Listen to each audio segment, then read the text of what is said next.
Laudetur Jesucristo, es alabado seas Jesucristo. Damos inicio a nuestra cuarta sesión de esta formación carismática, dando énfasis a los 7 primeros concilios de la cristiandad. Recordemos que concilio es la reunión de los obispos que han conformado a la cristiandad. Se dividen en concilios ecuménicos que contaban con la participación de gran número de los obispos del mundo o del imperio o de la región, y concilios pues normales, concilios naturales, que eran reuniones de obispos locales. Por ejemplo, si en Verona habían 5 obispos, ellos se reunían y ahí eso se le llamaba un concilio menor. Más adelante eso se considerará como sínodo, como actualmente que está pasando en Roma, que es el sínodo de la sinodalidad. Pero volviendo al tema, volviendo al motivo de énfasis, vamos a hacer un análisis profundo de estos 7 primeros concilios que fundamentaron nuestra fe católica y apostólica. Esta presentación busca explorar los 7 primeros concilios de la Iglesia, sus contextos, sus decisiones clave y su impacto que estos han tenido para la doctrina de la Iglesia. Recordemos que el depósito de nuestra fe lo encontramos mediante el magisterio, la tradición y la escritura. Estos 3 han constituido las bases de nuestra religión y la correcta interpretación de ellos se basa mediante la luz del Espíritu Santo en los obispos. El primer gran concilio de la cristiandad fue el concilio de Nicea, celebrado en el año 325. Este año de hecho celebramos los 1700 años del concilio de Nicea, en el cual se abordaron las costumbres de fe, la profesión principal, que es el credo niceno, que es el que nosotros proclamamos en la misa. También pudimos encontrar la doctrina trinitaria, Padre, Hijo y Espíritu Santo, 3 personas distintas, un solo Dios verdadero, aunque pues no me gusta mucho ese significado, es más que todo lo que se abordó. También se habló de que Jesucristo gozaba de una unión hipostática, es decir, era verdadero Dios y verdadero hombre. Pues este concilio ya lo hemos formulado en diversas ocasiones, así que no le vamos a hacer el énfasis dentro de esta programación del día de hoy. El concilio de Nicea fue el más importante de toda la cristiandad porque primero fue el gran concilio que dio paso al combatimiento de las herejías. Una herejía es una idea equivocada en torno a la fe. En estos tiempos ya existían las primeras herejías. Las comunidades cristianas, algunas celebraban liturgia de unas maneras muy extrañas. Unos partían el pan primero, después leían las escrituras, otros hacían primero las escrituras, después partían el pan, otros primero se daban el saludo de la paz, después partían el pan y después las escrituras. Y la Iglesia en este concilio concibe por primera vez una liturgia universal y al mismo tiempo da los señalamientos de lo que es la fe para que todos tuvieran una misma convicción.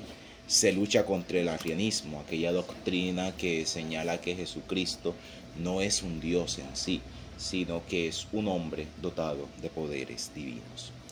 El segundo concilio de la cristiandad es Constantinopla. En Constantinopla se abordan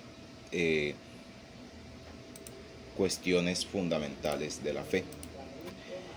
Fue convocado en el año 381 y buscó reconciliar disputas que surgieron conforme a la doctrina trinitaria y que seguían generando controversias dentro de los cristianos.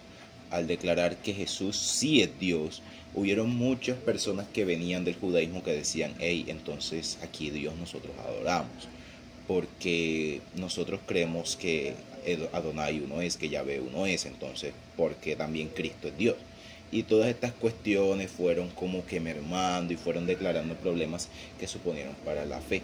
Por ello se convocaron estos concilios y más adelante los 7 primeros concilios siempre estarán enfocados a lo mismo.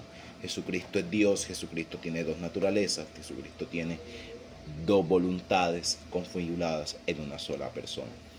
Las declaraciones doctrinales de Constantinopla fueron el filioque principalmente, es decir, que el Espíritu Santo procede del Padre y también procede del Hijo, es decir, que no es una persona que actúa diferente al ministerio del Padre y del Hijo, sino que va con ellos.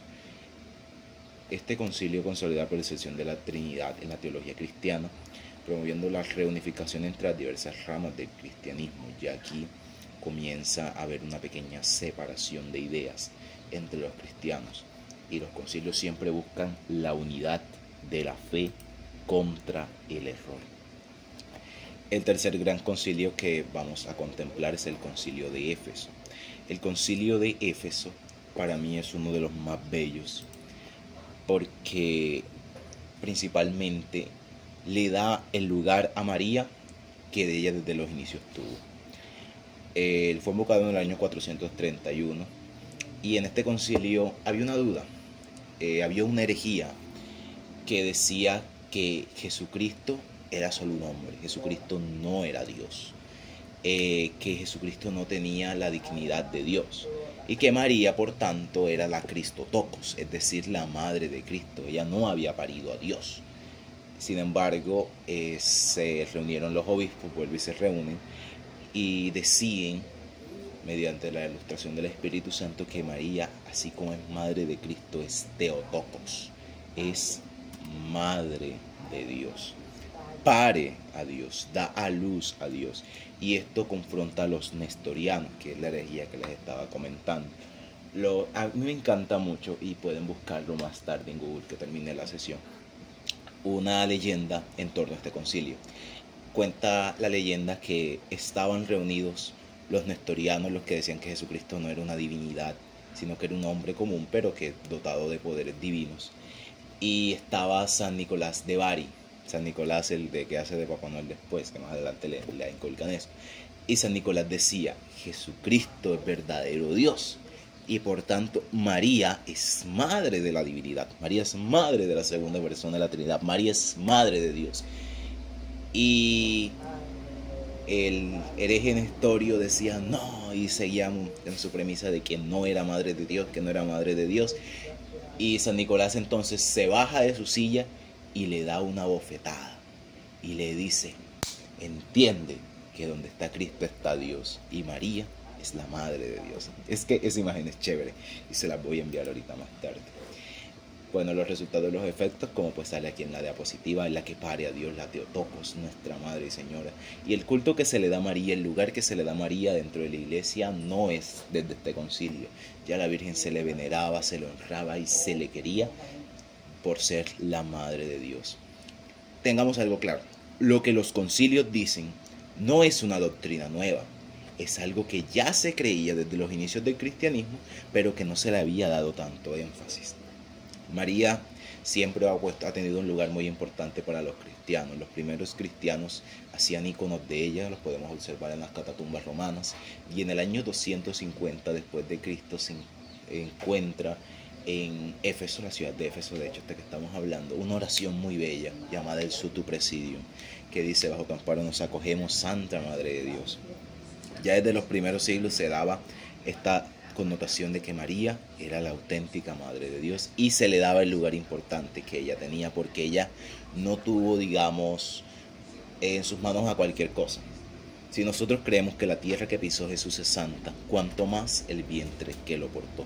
María es la nueva arca de la alianza. María es la promesa de Abraham llevada a la plenitud. María es, después de Dios, la criatura más bella que ha existido. El cuarto concilio que tratamos es el de Calcedonia, convocado en el año 451, no mucho después del concilio de Éfeso, en el cual se trata la naturaleza, grábense este término, dual, es decir, doble, de Cristo.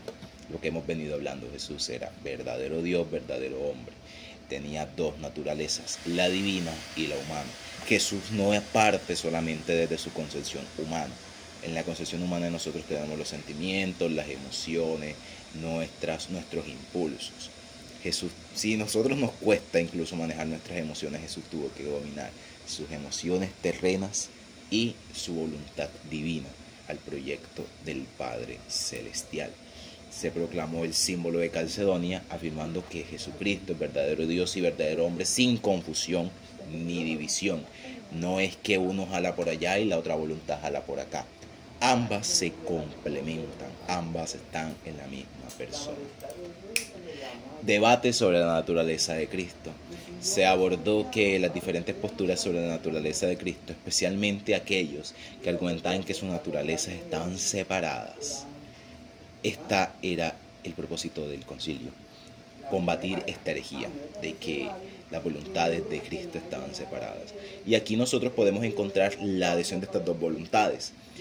A mí personalmente me encanta mucho cuando se habla en el Tabor, en el Getsemaní, cuando Jesús entra en agonía, cuando Jesús comienza a sentir la presión de morir y él, en medio de su dolor, dice: Abba Padre, tú todo lo puedes.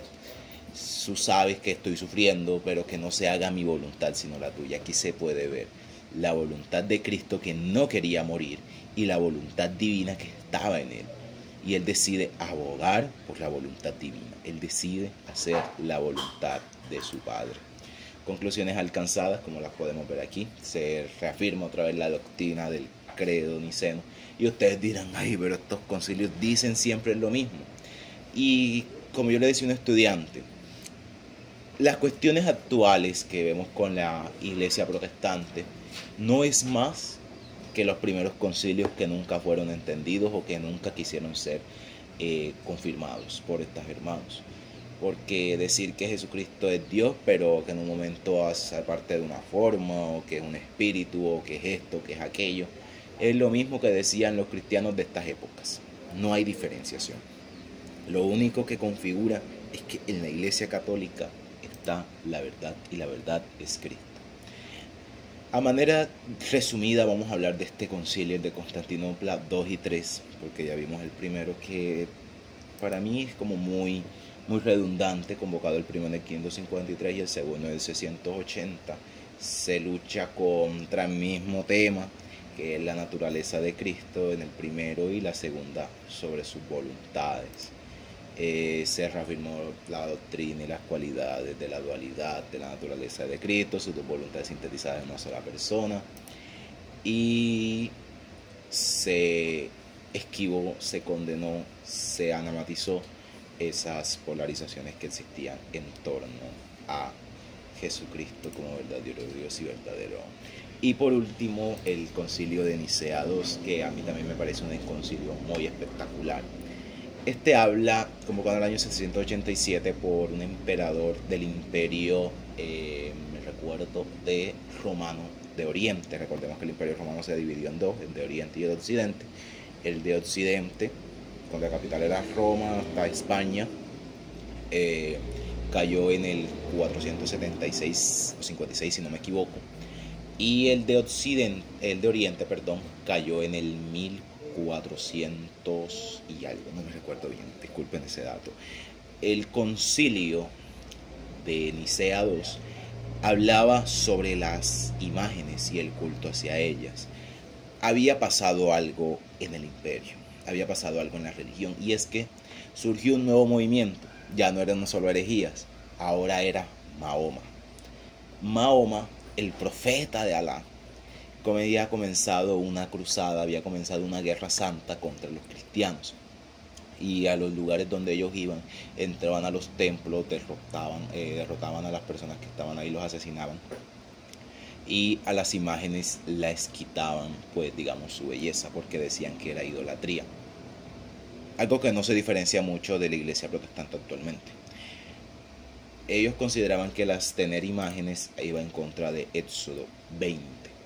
Sin embargo, cuando uno hace esa diferenciación y ese análisis de la escritura, nos damos cuenta de que en Éxodo 25 no se prohíben las imágenes, se prohíben los ídolos.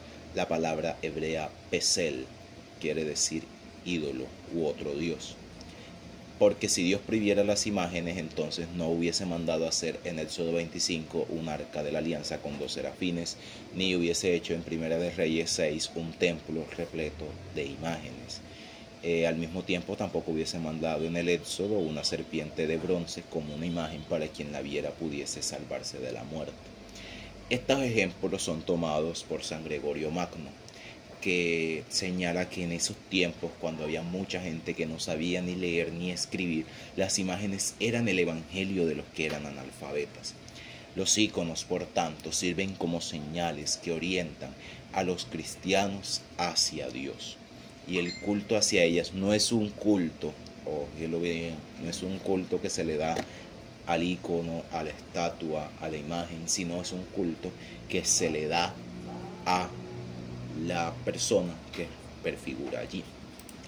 Hay que diferenciar tres tipos de culto. El culto de latría, latros, que significa adoración, subversión, que significa totalidad. Te reconozco como lo único que necesito en mi vida, que ese culto es solo para Dios. El dedulía, que es el culto que se le da a los santos, que es de respeto y veneración, y de hiperdulía, que es de la veneración. Recordemos, la palabra venerar y adorar son diferentes. Venerar a la primera y más grande santa de la humanidad, la Santísima Virgen María.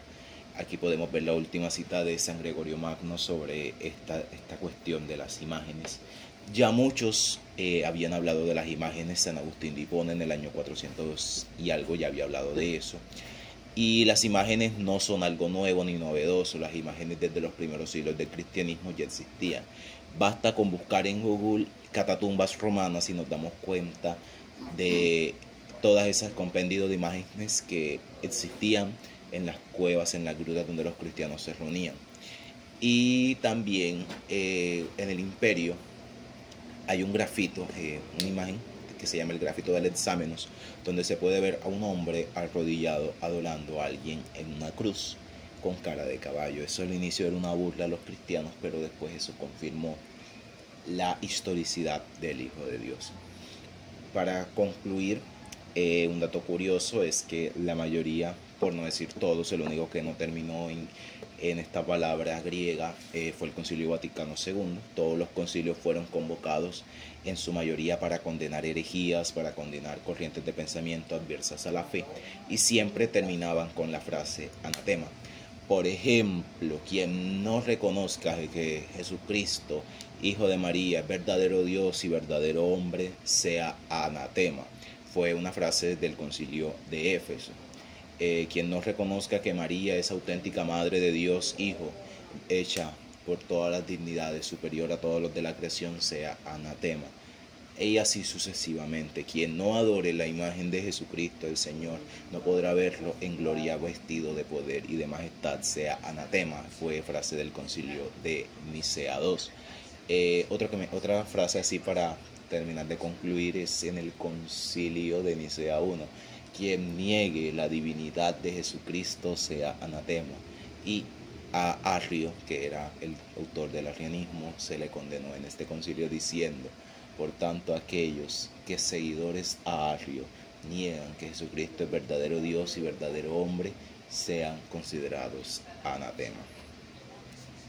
Y por último, los 7 primeros concilios fueron fundamentales en la formación de la doctrina cristiana, y las decisiones tomadas no solo ayudan a redefinir la fe, sino que también tuvieron un impacto duradero en las comunidades cristianas y en la práctica religiosa.